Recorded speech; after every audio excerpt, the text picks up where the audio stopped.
I have not seen my sister for 6 years, and I have not seen my brother for 16.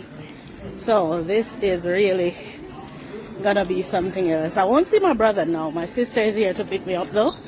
So can hardly wait.